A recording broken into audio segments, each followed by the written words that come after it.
కేంద్ర ప్రభుత్వం ఏమన్నదంటే మీరు గతంలో ఏదైతే వర్కింగ్ అరేంజ్మెంట్స్ ఉన్నాయో 299 తెలంగాణ 512 ఆంధ్రప్రదేశ్కి ఏదైతే మీరు అనుకుంటున్నారో దాన్ని యాజ్ ఇట్ ఈస్ గా కొనసాగిస్తున్నాను కేంద్ర మంత్రి 2020 అన్నాడు అధ్యక్ష. మంత్రి మారినా వీళ్ళు తీసుకున్న నిర్ణయానికి మేము కట్టుబడి ఉన్నామన్నారు.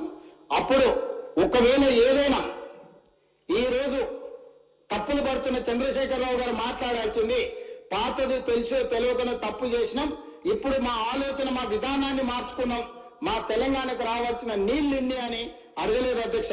5.1 దీంట్లో మీటింగ్ మినిట్స్ కు సంబంధించింది రీడౌట్ చేస్తున్న అధ్యక్ష. Honourable chief minister of Telangana expressed his gratitude to Honorable Union Minister for giving him the opportunity and requested for the proceedings of the second Apex Council meeting to be recorded.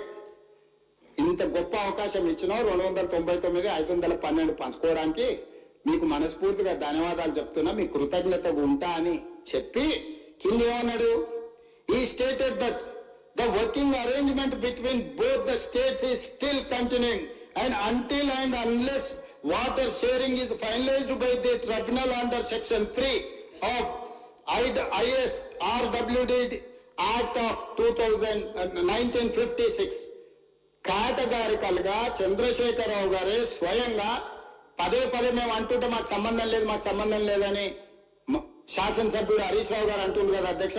ఇది official meeting minutes అధ్యక్ష. ఇది Telangana state government document కాదు, government of India document. ఇది మనకి immediate గా meeting minutes మనకు circulate చేస్తారు అధ్యక్ష. ఈ మీటింగ్ లో క్లియర్ గా ఇది చంద్రశేఖరరావు గారు ఏం మాట్లాడినరో వాటికి సంబంధించిన మీటింగ్ మినిట్స్ అధ్యక్ష. ఎజెండా ఏముంది, ఎజెండాలో చంద్రబాబు నాయుడు గారు ఏం మాట్లాడినరు, ఎజెండాలో చంద్రశేఖరరావు గారు ఏం మాట్లాడినరో కూడా మీటింగ్ మినిట్స్ లో రికార్డ్ చేసిన దాంట్లో క్లియర్ గా 5.3లో చంద్రశేఖరరావు గారు కేటగారికల్ గా స్టేట్మెంట్ ఇచ్చిండు. He stated that the working arrangement between both the states is still continuing and until and unless water sharing is finalized by the tribunal under section 3 of ISRWD Act of 1956. Brijesh tribunal లో నీటి పంపకాలకు జరిగే వరకు ఇదే arrangements తో మేము ముందుకెళ్తాం, మాకు వేరే నీళ్లే అక్కర్లేదని అక్కడ చెప్పొచ్చింది చంద్రశేఖరరావు గారు కాదా? ఇది అఫీషియల్ మీటింగ్ మినిట్స్ అధ్యక్ష. ఇది ఎవరో పార్టీ ఆఫీసులోనో ఏ పేపర్లోనో రాసిన పేపర్లు నేను కోట్ చేస్తలేను అధ్యక్ష. రేవంత్ రెడ్డి అనే వ్యక్తి ఒక అబద్ధాన్ని ఎంత నిస్సిగ్గుగా నిర్లజ్జగా ఎంత అబద్ధాలు మాట్లాడడంలో ఎంత దిట్టనో దీన్ని చూస్తే అర్థమవుతుంది. ఇక్కడ చూడండి మీరు, he stated that the working arrangement between both the states are still continuing and until unless water sharing is finalized by the tribunal under section 3 of ISRWD Act 1956 and idike happened. The question of notification of jurisdiction of board should not arise. Full stop ikkada undi. ఆయన చెప్పింది కామ దగ్గర ఆయన చెప్పింది కేసీఆర్ గారు చెప్పింది ప్రాజెక్టులు కేఆర్ఎంబికి అప్పజింపే ప్రశ్నే ఉత్పన్నం కాదు అని చెప్తే దీనికి ఇక్కడి నుంచి ఇక్కడికి కలుపుతాడు. ఇది అయిపోయింది ఇంకేడికి పోయిండు, 1956 అయిపోయింది ఇంకా కేసీఆర్ గారు థ్యాంక్స్ చెప్పిండు అంటాడు. అంటే ఎంత మనిషి ఇంకేమన్నా అనాలో నాకు అర్థమైంది. ఇప్పుడు ఆ దేవుని గుళ్ళో కూడా అప్పుడప్పుడు దొంగతనం చేస్తుంటారు. ఆ గుళ్ళో దొంగతనం చేసే దొంగకు కూడా కొంత నిజాయితీ ఉంటుంది. వాడు కూడా ఏదైనా మొక్కితే ఇంత మళ్ళా హుండీలు వేస్తాడు పోయి, లేకపోతే దేవుడికి మొక్కి తప్పైంది నేను దొంగతనం చేస్తున్నాను దేవుడిని ప్రార్థించేస్తాడు, వీడు అంతకంటే హీనమున్నాడు. మీరు చూడండి, అసలు కేసీఆర్ గారు ఉపన్యాసం ప్రారంభించినప్పుడు బేసిక్ ఎవరైనా ఒక మీటింగ్ లో మాట్లాడేటప్పుడు ఏం చెప్తాము, Telangana expressed his gratitude to Union Minister for giving the opportunity and requested for the proceedings of the second Apex Council meeting to be recorded. Further, he requested that the minutes may be issued after obtaining the views of both the state governments. Honorable Union Minister informed him that the proceedings are being recorded. తర్వాత ఈ 5.2లో ఏం మాట్లాడిండో కేసీఆర్ గారు చెప్పలే. ఇక్కడ కేంద్ర ప్రభుత్వ additional secretary మాట్లాడిన కాడికి ఈడికి వచ్చిండు, ఈడికెళ్ళి థ్యాంక్స్ చెప్పిండు అని మీదికి పోయిండు.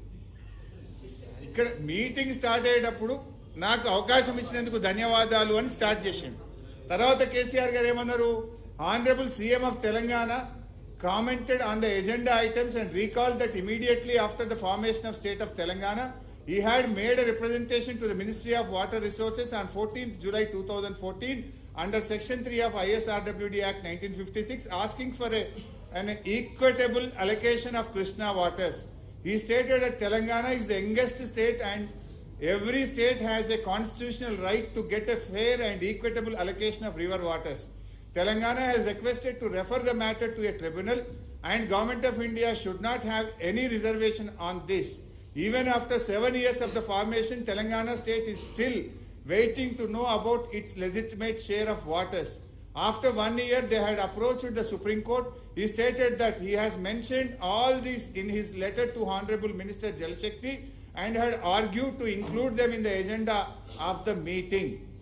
ఇంత స్పష్టంగా కేసీఆర్ గారు థ్యాంక్స్ చెప్పి రాష్ట్రం ఏర్పడ్డ 42 రోజుల్లోనే కృష్ణా నదీ జలాలు పునః పంపిణీ చేయాలని నేను లేఖ రాసిన, ఒక రాష్ట్రంగా మాకు హక్కులున్నాయి, ఒక ట్రిబ్యునల్ కాన్స్టిట్యూట్ చేయాలి, మీరు చెయ్యకపోతే మేము సుప్రీంకోర్టుకు పోయాము అని అంత స్పష్టంగా కేసీఆర్ గారు కేంద్ర మంత్రిని నిలదీసిండు ఆ మీటింగ్లో. ఇది వదిలిపెట్టాడు. కిందికి వచ్చి ఏం చేసిండు, తను ప్రాజెక్టులు అప్పజెప్పను అని కేసీఆర్ గారు ఇందులో చెప్తే మోకాలకు బోడగుండుకు పెట్టినట్టు దీని నుంచి దీనికి కలుపుతాడు. ఇంకా నెక్స్ట్ చూడండి మీరు, ఇందులో కేసీఆర్ గారు ఏం చెప్పిండు 5.4లో మీరు చూస్తే ఇక్కడ నుంచి చూద్దాం.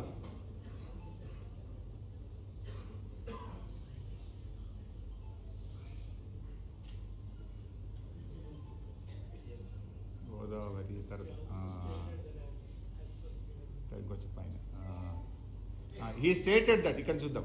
He stated that Pothredipadu project of AP does not have any water allocation by KWDT. 1. The project was operationalized to supply drinking water to Chennai. It was originally designed for 1500 cusecs in the then combined AP against the interest of Telangana. Later on it was extended to 11,500 cusecs, then to 40,000 cusecs, and now they are expanding to 84,000 cusecs and are planning to take 8 TMC per day. He further asserted that the water is being transferred by AP from Krishna Basin to out of Krishna Basin through the project with no water allocation to these projects by the tribunal and without appraisal of DPRs and also without obtaining the required statutory clearances for these projects. He also stated that if AP continues with this project, the Telangana would construct a 3 TMC barrels at Alampur and draw water. He stated that only tribunal under Section 3 of ISRWD Act 1956 can be a solution. నిన్న రేవంత్ ఏదో మాట్లాడుతుండు, కేసీఆర్ గారు మాట్లాడలే, జగన్మోహన్ రెడ్డి గారు నిలదీయలే, చంద్రబాబును నిలదీసిండు, జగన్మోహన్ రెడ్డిని నిలదీసిండు. కేసీఆర్కు తెలంగాణ రాష్ట్రం ముఖ్యం, ఆయన ఎవరి ముఖం చూడలేదు.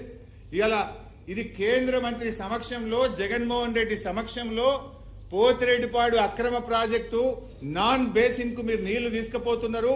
బిడ్డ మీరు పోతిరెడ్డిపాడు ఆపకపోతే జూరాల దగ్గర నేను పెద్ద బ్యారేజ్ కట్టి నీళ్ళని గుంజుతా, ఆలంపూర్ దగ్గర బ్యారేజ్ కట్టి నేను నీళ్ళని గుంజుతా అని on the face of Andhra Pradesh chief minister KCR గారు మీటింగ్ లో హెచ్చరించింది. దీన్ని మాట్లాడాడు రేవంత్ రెడ్డి. ఇది చూపాడు. నీకు అంత ధైర్యం ఉందా? నువ్వు మాట్లాడతావా?